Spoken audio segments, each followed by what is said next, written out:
All right, so today we're diving into a story, and honestly, it's one of those that's just wild, like watching a car crash, but in slow motion. Yeah. Except the car is driven by, get this, a lawyer who will be quoting Shakespeare one minute and then ranting about sex toys the next. Yeah. It's really a fascinating study, you know, in how online fame can just twist and turn so quickly, especially when you throw in like the parasocial relationships, the darker side of internet culture, all of that. You're not kidding. We've got articles, forum threads, court documents, you name it, all chronicling this guy's downfall. But for those who maybe missed the first few seasons of this saga, let's rewind to the beginning. Okay. Nick Rekieta, lawyer, family man. Right. He built his name, you know, methodically breaking down legal cases on YouTube, had that kind of dry humor people loved, seemed like he was building a real community around his content. Active in those spaces like biggest problem in the universe, Comicsgate, gradually gaining traction. And then boom, the Vig Mignogna case hits in 2019, which really launches him into this whole other level of spotlight. Absolutely, that was pivotal. Suddenly, he's the go-to for legal analysis, especially within those anime communities, and the donations, both to legal funds and through those super chats. Oh, yeah. Start pouring in. It's important to meet that turning point because it really marks a shift, right? From just straight legal analysis into content that's much more driven by his personality. And then he gets this taste of even bigger fame during the Rittenhouse and Depp versus Heard trials. Huge viewership, appearances on mainstream shows. I mean, think about it. Over 300 grand in super chats. It was from that. It's mind-boggling. He's rubbing shoulders with like Glenn Beck, Tim Pool even shows up on InfoWars. He's become this unlikely commentator, seemingly respected, but if we look closely at the sources, you start to see those cracks forming. Exactly, and this is where I think his decisions start to unravel the image that he built so carefully. He makes the move to Rumble and Locals, starts boasting about being uncancelable. They have to cancel me. I've made myself effectively cancel-proof. They can't do it anymore. I signed a deal with Rumble and Locals, baby. Tells his YouTube audience, hey, if you want to follow me, you got to come over there. Alienating, right? Totally, and it alienated some of his longest supporters while attracting a whole different breed. And the content takes this hard left. Less about the law, more about his personal life, relationships, and, well, let's just say his favorite sex toys. Yeah. There's this weird fixation he develops on something called the Balldo, which, listeners, you can look that up on your own time. You know, he's clearly chasing that constant validation, the donations, the attention, starts neglecting his schedule, making excuses, becoming more and more erratic on stream. I mean, he's even insulting his own fan base at this point. I'm always going to be me. I'm always going to talk about what I find interesting and funny. And other than, like, if that's not your thing, please never give me money and fucking leave. And this is prime lolcow material, wouldn't you say? Oh, absolutely. For those who might not be familiar with the term, a lolcow is basically someone the internet collectively points at and laughs at, often while they're, well, self-destructing. And Nick, unfortunately, he starts to become the poster child for this. I mean, there are entire forums dedicated to documenting his every misstep, with Kiwi Farms being, you know, the most prominent. Oh, for sure. And this is where the story gets even more bizarre with this MANdy character. MANdy. Oh, MANdy, you came and you teased with the picture. Now fucking go to bed, oh, MANdy. MANdy, show up at Anime Matsuri. I will sign your tits. I dare you to show up. Oh, goddamn. And MANdy, listen to this. Listen to me, girl. Wherever on your tits you like, I will sign them. Take that. Camelot, hey, do you know MANdy? Yeah.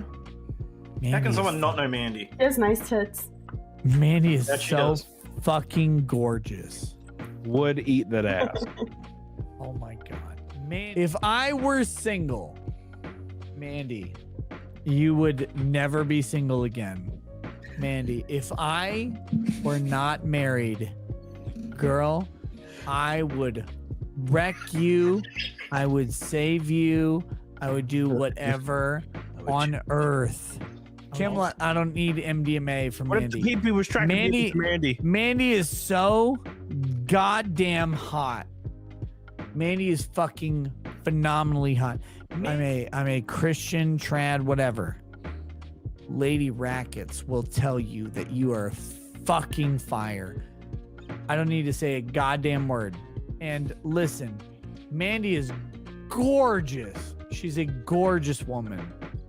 And Lady Rackets would fucking fawn over MANdy. A top fan in his locals chat, known for, let's say, suggestive comments, constantly vying for his attention. This is where you have to remember, this guy's a lawyer. Right. Someone who you think would be able to sniff out a scam a mile away. You would think. Yeah, all about that. Turns out, MANdy, not so much a MANdy, it was a man named Daniel Harris, older than Nick, who'd been catfishing him for years. Stolen photos, made up stories, voice calls, the whole 9 yards. It's almost like you laugh, but it's also kind of sad, right? It is. The supposed trad dad lawyer getting played like a fiddle by some guy pretending to be a woman online. You really cannot make this stuff up. But this is also where it goes from just being a personal anecdote, right, to a cautionary tale about the dangers of online personas and these parasocial relationships. Especially when you add in that whole hedonism the second thing. Remember those cryptic posts about his Jamaican vacation? Oh, yeah. Okay, guys, I got a question for you. I'm taking Lady Rackets to Jamaica. I wasn't supposed to say what island. I fucked up. That's the drunkenness. The internet sleuths, always one step ahead, they quickly identified that location. Turns out it's a swingers resort. Just completely blew up that carefully constructed family man image. And blew it to smithereens. Completely. And, he tries to deny it. Of course. But the internet. Yeah. The internet never forgets. Never forgets and loves hypocrisy. Like, that's the fuel. Oh, it's prime rib. Oh, yeah. For the internet. This is where you see that lolcow phenomenon. Yeah. In full effect. His thread on Kiwi Farms, it just explodes. I mean, users are documenting every drunken rant, his obsession with this Balldo thing. Still. Even a drunken confession, which who knows how true it is, about visiting a gay bar for an underwear party. 2 lesbians tried to pick us up, and two gay men tried to have sex with me. I don't know. None of them succeeded. It was a good fucking time. Oh, boy. It's wild. That's quite a leap from uncancelable. Talk about a contrast. Yeah, Mr. Uncancelable over here. Right, the persona he's trying to build. Yeah. And, of course, what happens? Viewership drops. Local subscriptions plummet. Those super chats that were once flowing like wine, Oh, yeah. they slow to a trickle. Even Rumble, I think, starts having second thoughts about their golden boy. Yeah, the shine wears off. It does. And just when you think, okay, it can't get weirder, It can't possibly. hold my beer, he finds new friends.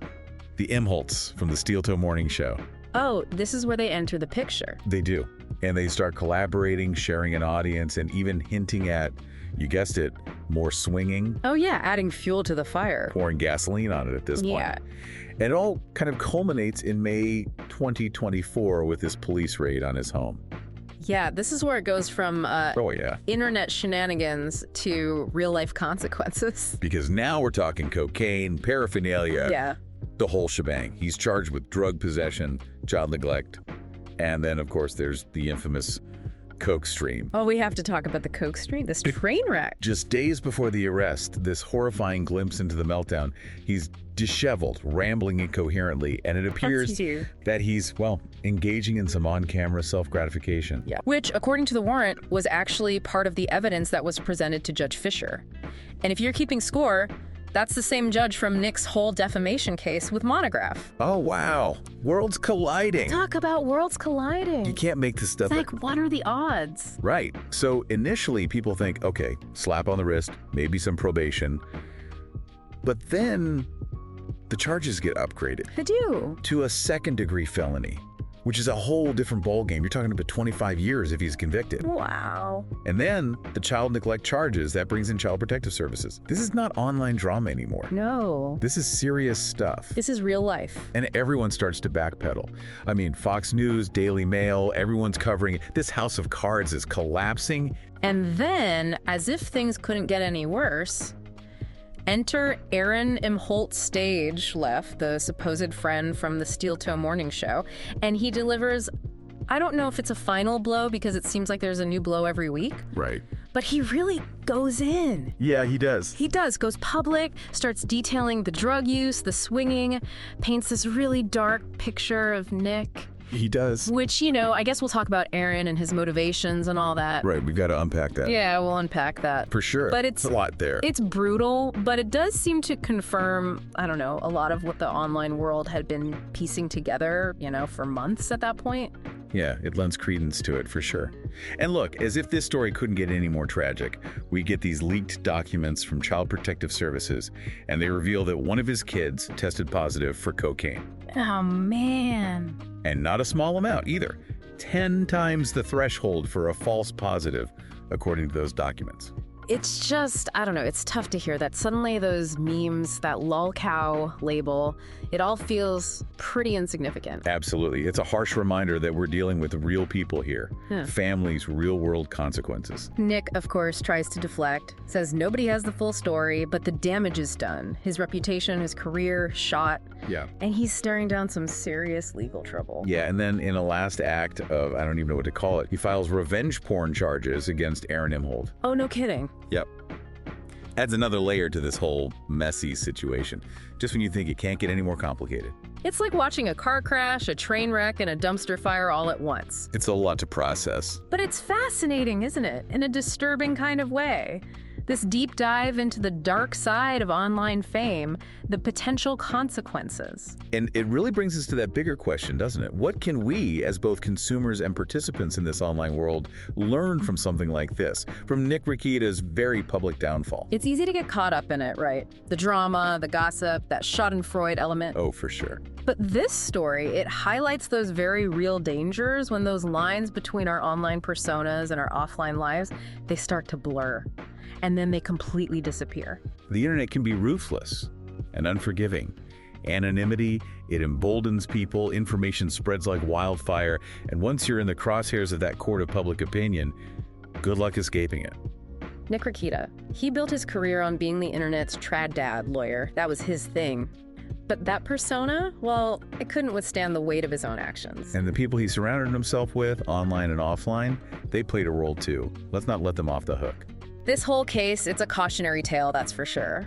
It's a reminder to be mindful of those personas we create online, to be wary of that allure of instant fame, instant validation, and to really consider the human cost, the real-world cost of our actions in this digital age. Because the internet, unlike Nick Rekieta's career, it shows no signs of slowing down. And that's our deep dive for today. It's heavy stuff, it's a lot to unpack.